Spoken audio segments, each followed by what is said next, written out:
check your partner's Reels history, the hypocrisy of control. This story is a powerful warning about the dangerous intersection of control, hypocrisy, and the illusion of privacy in modern relationships. We often think the biggest betrayals are financial or physical, but sometimes the deepest cut comes from discovering a partner's toxic double standards. The story begins with a recent discovery. Instagram quietly rolled out an option allowing users to view their Reels history. Our user, out of simple curiosity, checked her now ex-boyfriend's activity log, and what she found was shocking. He had been repeatedly visiting and consuming content from women promoting OnlyFans pages. This discovery wasn't just a betrayal of trust. It exposed a profound, controlling hypocrisy. This was the same man who constantly policed her, demanding respect, dictating what she wore, and enforcing rigid modesty standards. He would tell her he didn't like women who dressed like that, directly judging her clothes and forbidding her from wearing certain outfits. He even told her to wear tops that completely covered her backside at the gym. She admits she would lie about following his rule, knowing his demands were unfair, and sensing the obvious double standard. He likely found other women at the gym, quote, attractive, wearing the very things he forbade her from using. On the street, he would constantly accuse her of looking at other men, something she confirms she was not even doing. When she confronted him, the reaction was immediate and aggressive. His explanation was a clumsy attempt at deflection and a clear lie. Regarding one profile, he claimed he saw a comment suggesting the creator was a trans woman, and he only watched all the videos out of curiosity to verify it. For another account, he simply said he didn't know why he visited it. Throughout this exchange, he was screaming at her, telling her she was looking for trouble and demanding that she leave. The intense hypocrisy and the blatant lie, backed by his aggressive attempt to turn the confrontation around on her, resulted in a deep, visceral disgust that led her to end the relationship. This behavior is a textbook example of projection and controlling behavior. Men who rigidly police their partner's bodies and behavior often do so to manage their own guilt and insecurity. By controlling their girlfriend's sexuality and appearance, they attempt to create an idealized, quote, purer version of a partner, while secretly engaging with the very content they condemn. His anger wasn't about her lack of trust, it was rage that his secret hypocrisy had been exposed. This is not a man looking for a faithful partner. This is a man looking for an obedient reflection of his fragile self-image. For anyone dating a man who constantly judges, controls, or polices your clothes, your body, or your gaze, run to that history log. Don't waste another moment. The shame and anger you felt were completely justified, not because of what he watched, but because his secret consumption proved his control over you was based entirely on a lie. Hypocrisy in a relationship is a form of emotional theft. He stole your freedom and confidence to protect his secret desires. You must recognize the profound wisdom in your visceral disgust. It was your inner self screaming that this man was deeply misaligned with your integrity. Never allow a man who is looking to control your body to define your self-worth. You are free now to date someone whose commitment to fidelity extends beyond your wardrobe and whose gaze is filled with genuine admiration, not judgmental demands. The perfect partner's betrayal when trust shatters.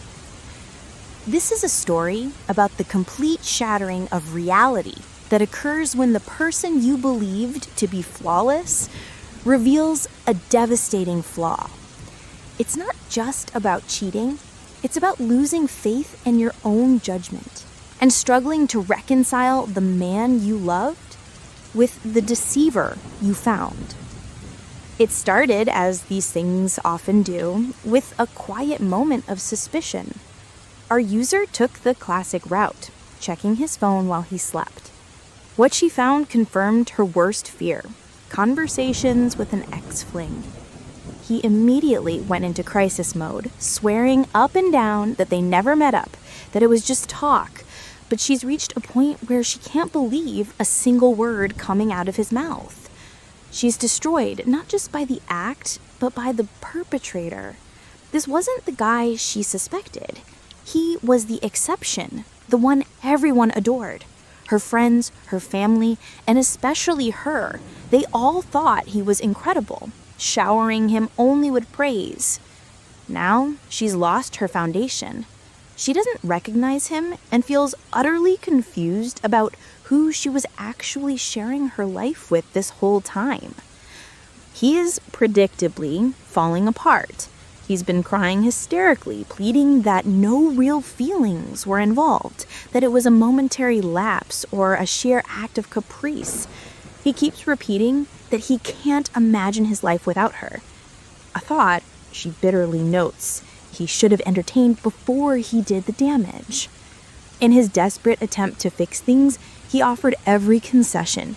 He blocked the other woman everywhere, deleted her contact, and offered complete unlimited access to his digital life. WhatsApp on her computer, full access to his Instagram. But here is the core conflict. She doesn't want to become that person. She doesn't want to be the constant policer in the relationship. She has never been erotic or overly jealous, and she refuses to turn into someone who has to actively manage her partner's morality just to feel safe. She feels lost, unable to recognize the man or her future.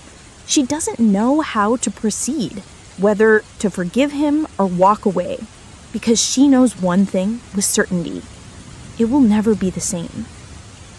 This scenario exposes the danger of worshiping a partner. When you put someone on a pedestal, their fall is not just painful. It demolishes the pedestal itself, which was built on your own trust and judgment. His immediate dramatic concessions, the blocking, the unlimited access, are not a sign of remorse for the relationship. They are a sign of fear of loss. True remorse is shown through long-term, consistent behavior, not frantic, immediate boundary-breaking offers. Her refusal to police him is the wisest move she can make. No healthy adult relationship should require one partner to act as a warden to ensure the other's fidelity. The question now is not, can I forgive him, but can I rebuild trust with a man whose integrity I fundamentally doubt, without destroying my own peace of mind in the process? The deep, destructive pain you are feeling is the sound of an ideal collapsing, and that is a grief as valid as any other. Understand that the betrayal isn't just about the conversations he had, it's about the fact that he was willing to sacrifice your peace, your certainty, and the respect of your relationship for a fleeting moment of caprice. Your realization that you don't want to be his warden is a powerful act of self-preservation. Forgiveness is a gift you give to yourself to release the bitterness, but commitment is a gift you give to him, and it must be earned through rigorous, consistent action, not tearful panic. Right now, your only job is to protect your integrity. Acknowledge that the person you thought he was never existed. He was a curated image. Do not sacrifice your mental health by trying to resurrect a phantom. Choose the path that leads you to peace, not the one that forces you to constantly supervise your own heartbreak. The first true love ended, the pain of uneven effort. This story is a poignant look at the quiet heartbreak that happens not through a fiery fight, but through the slow, painful realization that love, at different stages of life, can be profoundly unequal. It's about a man who finally opened his heart only to have the timing and his first great love slip away. About 2 months ago, our user posted about his long-distance relationship. Now he's back to share the update. It ended last week. His girlfriend initiated the conversation, explaining that she was overwhelmed by insecurities and felt he was giving far more than she could match. And honestly, he gets it. He's 21, in his next to last year of college, and holds a stable job. She's 19, only in her second year, and still trying to land an internship. This disparity created a huge imbalance in effort. He was almost always the one traveling from the interior of São Paulo to the capital to see her, and he was the one paying for everything.